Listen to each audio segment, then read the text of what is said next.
Let me start with a question. Do you remember a moment, maybe recently, maybe years ago, when you got so angry that you did or said something you immediately regretted?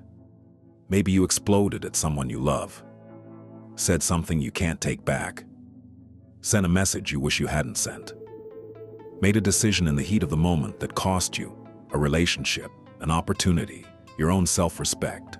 And the worst part wasn't the moment itself. The worst part was what came after. The silence, the regret sitting in your chest, the slow, uncomfortable realization that the person who did that wasn't really you. Or at least, it wasn't the version of you that you want to be. But here's what nobody tells you. That gap between who you are when an emotion takes over and who you actually want to be, that gap is not a character flaw. It is a skill gap, and skills can be learned. The Stoics identified this problem 2,000 years ago, and they built one of the most practical, rigorous systems ever developed for closing that gap. Not by eliminating your emotions, not by going cold, but by learning to work with them in a way that keeps you in the driver's seat. Stay until the end of this video, and I'm going to give you a 3-step daily practice rooted in Stoic philosophy and backed by modern psychology that you can use starting tonight to begin mastering the emotion that's been making too many of your decisions. Quick context for where we are. In episode 1, we talked about why most lives don't move forward: comfort, fear, and wasted energy. In episode 2, we looked at how the world outside you is engineered to steal your focus.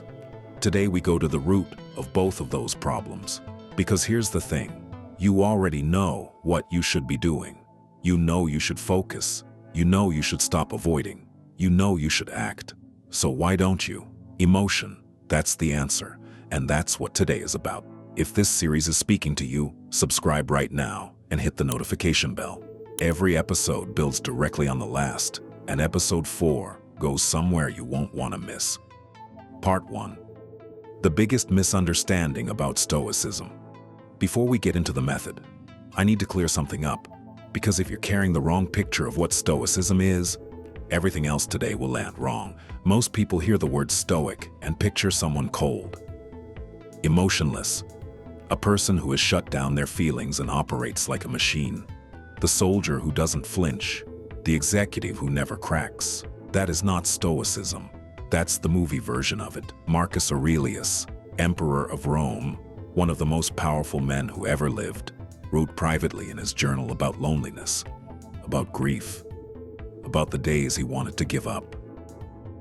Seneca wrote with deep tenderness about the friends he loved and the losses that broke him. Epictetus, who was born a slave and knew suffering better than almost anyone, wrote with fierce compassion about human pain. These men felt everything. The difference is that they didn't let what they felt decide what they did. Being with your emotions without being ruled by them. That's the actual goal. And it's a completely different thing from what most people think Stoicism means. Here is the Stoic model of how an emotion happens. It's simple, and once you see it, you can't unsee it. Something happens in the world. Your mind receives it. The Stoics called this the impression. Your partner snaps at you. Your boss ignores your idea in a meeting. Someone cuts you off in traffic. The thing happens. You can't control that. Then, in a fraction of a second, your mind assigns a meaning to what just happened. That was disrespectful. That was unfair. That person doesn't value me. That means I'm losing. The Stoics called this the judgment. And this is where the emotion is actually born, not from what happened, but from what your mind said about what happened. Then comes the response. What you say, what you do, how you react. Most people live like stage 1 directly causes stage 3. Something happens, and they react.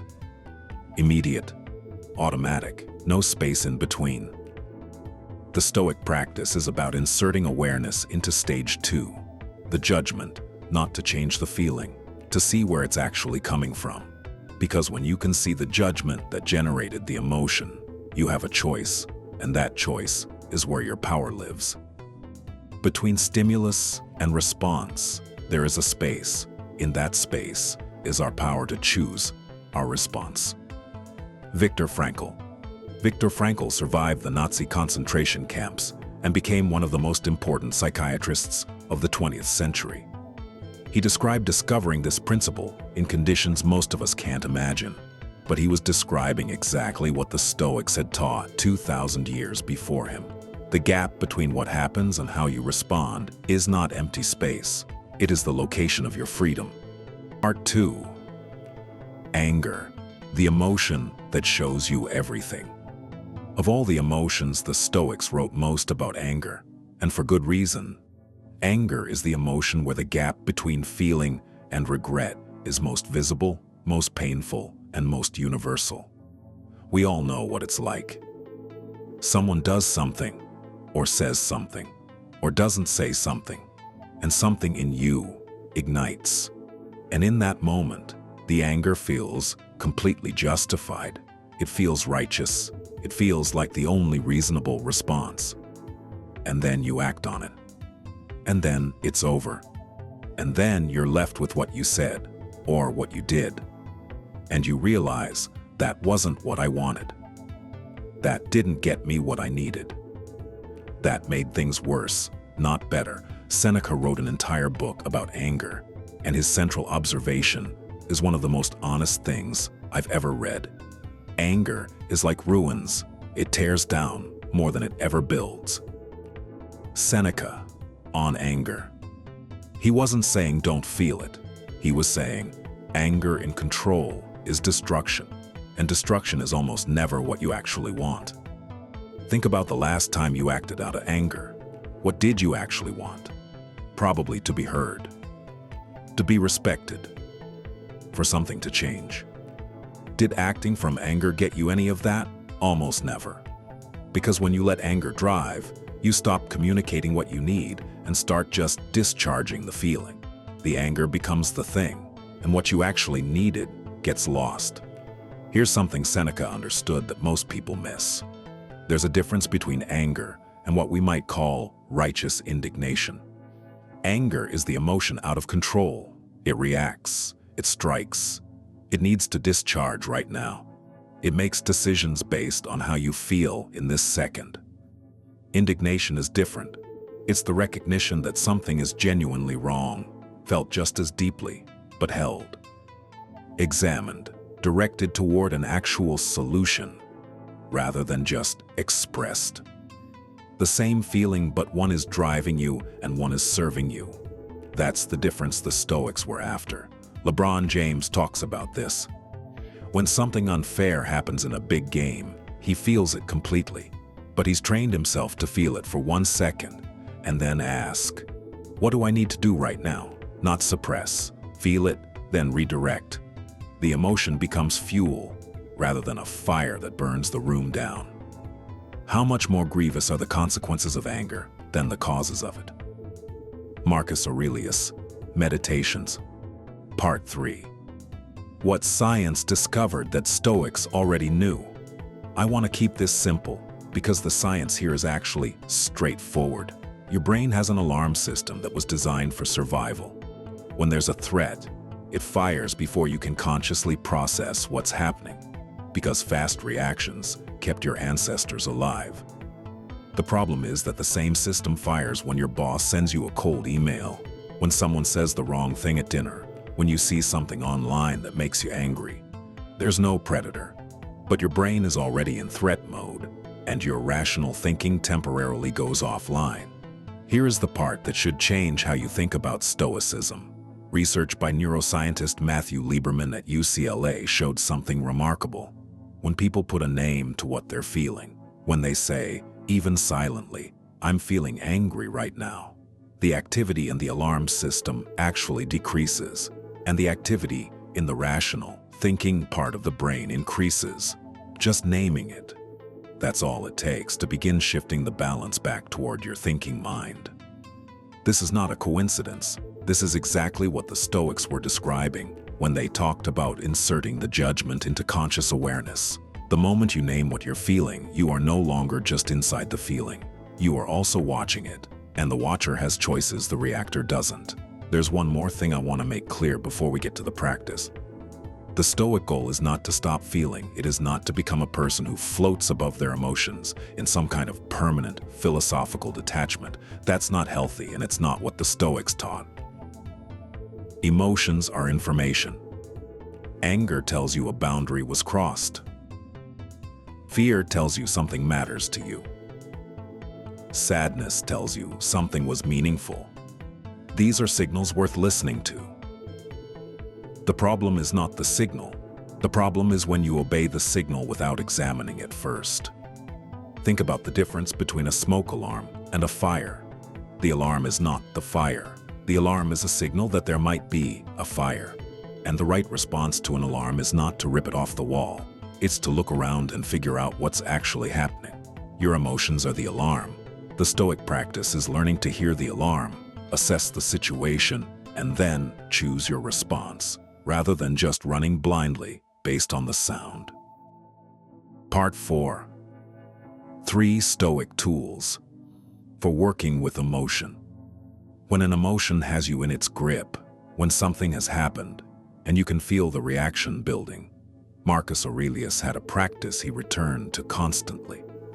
He would deliberately pull his perspective back, first to the room, then to the building, then to the city, then to the wider world, then further until the event that was consuming him was a small moment in a much larger story, not to minimize it, but to restore its actual size. Here's how this works in practice. Your colleague says something dismissive in a meeting, and you feel a spike of anger. Before you respond, zoom out for 10 seconds. In the context of this week, how significant is this? In the context of your year? In the context of the kind of person you're trying to build yourself into? Is this the moment you want to react from? Or is this the moment you want to respond from? Most of what triggers us emotionally shrinks significantly under that kind of perspective. Not disappears, but shrinks to a size where you can actually handle it with the full force of your intelligence. Rather than just the immediate heat of your reaction, zoom out, give it 10 seconds, then decide. Epictetus taught his students to do one thing the moment a strong emotion arose. Question the story behind it. Not, am I feeling this? Yes, you're feeling it. But is the story I'm telling about why I'm feeling this actually true? Your partner doesn't reply to your message for 2 hours. You feel anxious, maybe even hurt. The story your mind is telling, they're ignoring me. Something is wrong between us. They're angry. Is that story true? Maybe. Or maybe they're in back-to-back meetings, or their phone died, or they're dealing with something at work that has nothing to do with you. The anxiety is real. But the story that triggered it might be completely made up. A friend gets a big opportunity, and you feel a flash of resentment. The story, I'm being left behind, I should have that. Life is unfair to me. Is that the full truth? Or is that a story shaped by comparison and insecurity that has more to do with your own fears than with what actually happened? Men are disturbed not by the things which happen, but by the opinions about the things. Epictetus, Enchiridion. When you question the story, when you actually stop and ask whether your mind's interpretation of what happened is accurate, you will find that a large percentage of your emotional pain comes not from the event itself, but from the interpretation you put on it. And interpretations can be changed when you see them clearly. This one is counterintuitive, and it's one of Marcus Aurelius's most consistent practices in the Meditations. When someone's behavior made him angry or frustrated, his first move was not to react. It was to try to understand. What was that person thinking? What pressure were they under? What were they trying to accomplish? What does the world look like from where they're standing? He wasn't doing this to excuse bad behavior. He was doing it because he knew something that's hard to see in the heat of the moment. Almost nobody wakes up in the morning thinking, how can I deliberately make someone's life worse today? People act from their own fears, their own pressures, their own stories. When they hurt you, it almost always has more to do with where they are than with who you are. When you genuinely try to understand the other person, before your emotion finishes building its case, the anger doesn't disappear, but it loses its certainty. And a response built from understanding is almost always more effective than one built from the heat of feeling wronged. Part 5. The one thing people get wrong. Before we get to the practice, one thing needs to be clear. Suppressing an emotion is not the Stoic method. When you force a feeling down, pretend it isn't there. Decide you shouldn't feel it. It doesn't go away. It goes underground. And it comes back later, usually stronger, usually at the worst possible moment. You've seen this. The person who says they're fine, until something small happens and everything comes out at once. That's not control. That's a pressure cooker that finally blew. Stoic emotional mastery begins with full acknowledgement. You feel it, you name it, you let it be real, and then you choose your response. Roger Federer talked about this. He described his composure on court not as the absence of emotion, but as a short memory. After a bad point, he didn't erase the frustration. He felt it, then returned to neutral. Not elimination. Return. That's the practice, and it's the engine underneath everything we've built in this series. The reason comfort is so hard to leave. The reason distraction is so hard to resist. The reason discipline breaks down. All of it runs on unexamined emotion. Master this, and the work from every other episode becomes easier. The practical solution. The 3-step Stoic method.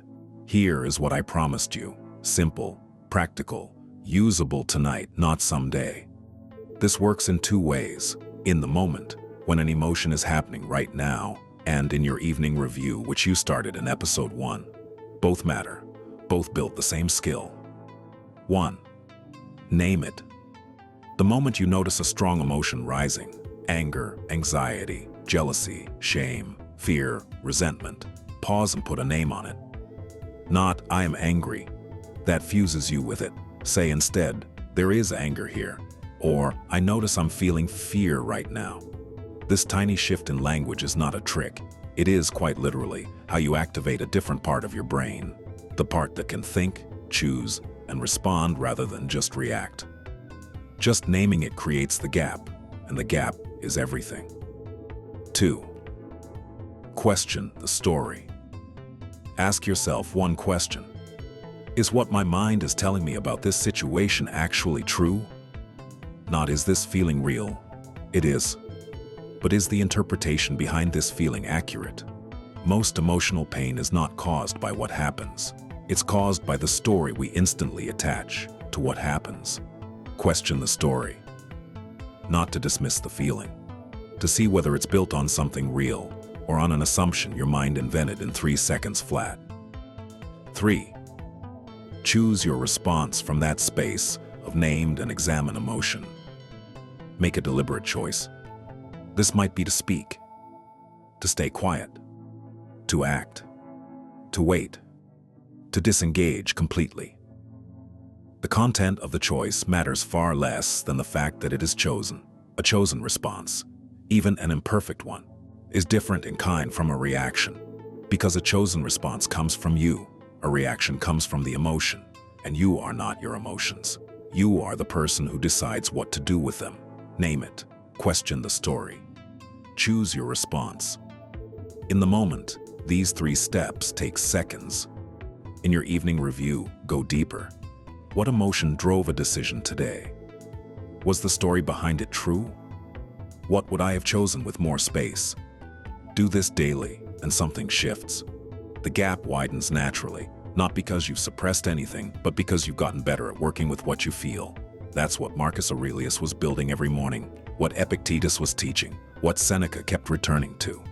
2,000 years of proven method. It still works. It's not what happens to you, but how you react to it that matters.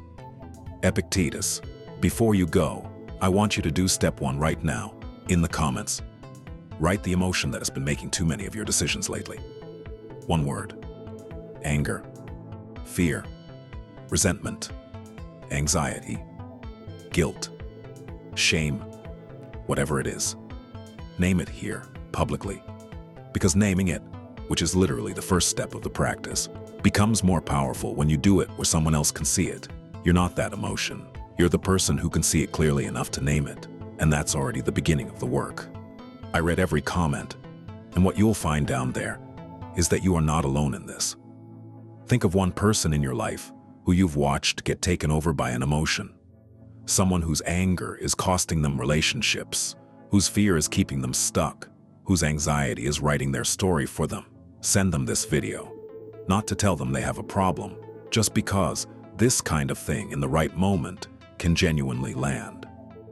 That's a Stoic act. Using what you've learned to do something for someone else. Subscribe and hit the notification bell, because episode 4 is the hidden power of discipline, and everything we built today is the exact foundation it needs. If you want to understand why some people stay consistent when everyone else quits, that episode is for you. I want to leave you with something. Marcus Aurelius was not a serene philosopher in a garden. He was a man running the largest empire in the world, watching his children die, managing wars and corruption and loss. And every morning he sat down and wrote in his journal, not because he had mastered his emotions, but because he hadn't. The meditations are not the notes of a finished man. They are the practice log of someone who understood this work never ends. And that's the point. Go back to that moment from the beginning of this video, the moment you acted from anger and regretted it. That moment is not a verdict on who you are. It is a sign that you have work to do. And now you have a method. The impediment to action advances action. What stands in the way becomes the way. Marcus Aurelius. Meditations.